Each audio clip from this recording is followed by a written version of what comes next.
അച്ഛൻ നേരത്തെ തന്നെ ടിക്കറ്റ് എടുത്ത് സ്വർഗത്തിലെത്തിയതുകൊണ്ട് തന്നെ എനിക്കും അമ്മയ്ക്കും ജീവിക്കാൻ പിന്നെ കഷ്ടപ്പാടുകൾക്ക് യാതൊരു കുറവുണ്ടായിരുന്നില്ല കേട്ടോ. അങ്ങനെ ഉന്തിയും തള്ളി വണ്ടി അങ്ങോട്ട് നീങ്ങൂലാന്ന് അമ്മയ്ക്ക് തോന്നിയപ്പോൾ അമ്മ നേരെ എറണാകുളത്തേക്ക് ജോലി അന്വേഷിച്ച് പോയിട്ടോ.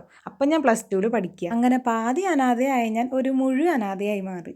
അന്ന് എന്ത് ധൈര്യത്തിലാണ് എൻ്റെ അമ്മ എന്നെ ഒറ്റയ്ക്കാക്കിയിട്ട് പോയതെന്നും ഞാൻ എന്ത് ധൈര്യത്തിലാണ് എൻ്റെ വീട്ടിൽ ഒറ്റയ്ക്ക് നിന്നതെന്നും എനിക്കിപ്പോൾ ആലോചിക്കാനേ പറ്റുന്നില്ല. എന്തായാലും വീട്ടിൽ നിന്ന് ചോറ് റെഡിയാക്കി തരാനൊന്നും ആരും ഇല്ലാത്തതുകൊണ്ട് തന്നെ കയ്യും വീശിയിട്ടാണ് കേട്ടോ സ്കൂളിലേക്ക് പോവുക. എല്ലാ കൂട്ടുകാരുടെയും ചോറ്റുപാത്രത്തിലെ ആദ്യത്തെ ഒരുള്ള ചോറ് അതെനിക്കുള്ളതാണ് കേട്ടോ. എൻ്റെ കൂടെ പഠിച്ചവരൊക്കെ താത്തക്കുട്ടികളായതുകൊണ്ട് തന്നെ നോമ്പുകാലായ പിന്നെ പറയണ്ടല്ലോ.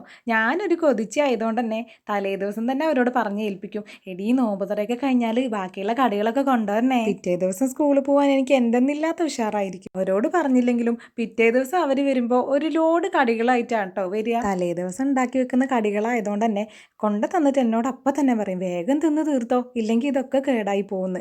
ഞങ്ങൾ 2-3 കുട്ടികളെ ഉണ്ടാവുള്ളൂ ഇതൊക്കെ തിന്നു തീർക്കാൻ വേണ്ടിയിട്ട്. ബാക്കിയുള്ളവർക്കൊക്കെ നോമ്പാണല്ലോ. ഏറ്റവും കൂടുതൽ അകത്താക്കുന്നത് ഞാൻ തന്നെയാണ് കേട്ടോ. പണ്ട് എൻ്റെ മുബിയും നാജിയും അസ്നയും സെൽമത്തും ഇർഫാനിയും സജീറയും ജസ്നിമയും ഒക്കെ കൊണ്ടുതന്ന ഒരു ഭക്ഷണത്തിൻ്റെ ഒരു രുചിയും മണമൊന്നും ഇപ്പം ഞാൻ ഉണ്ടാക്കിയ ഈ ഭക്ഷണത്തിനൊന്നും ഇല്ല കേട്ടോ.